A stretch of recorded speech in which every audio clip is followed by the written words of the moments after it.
এই উদ্ভিদটির নাম হলো ঘাগড়া গাছ। এর বৈজ্ঞানিক নাম জ্যান্থিয়াম স্ট্রামারিয়াম। এটি অ্যাস্টারেসি পরিবারের উদ্ভিদ। এর আদি নিবাস উত্তর আমেরিকা। এটি একটি বিষাক্ত উদ্ভিদ।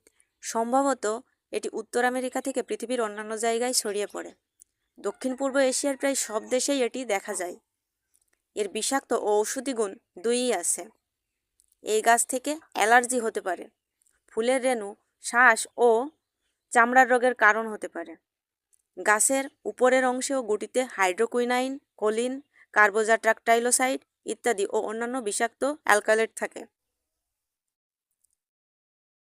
এছাড়া বাংলাদেশের সিলেট জেলায় 2007 সালে এই গাছ খেয়ে 19 জন লোক মারা গেছেন। এর কচি পাতা ও বীজের মধ্যে থাকে কার্বোজাট্রাকটাইলোসাইড নামের এক ধরনের বিষাক্ত পদার্থ, যা মানুষের মস্তিষ্ক, লিভারকে বিষে পরিণত করে। তাছাড়া 1997 সালে এই শাক খেয়ে জিম্বাবুয়ের কিছু শূকরও মারা যায়।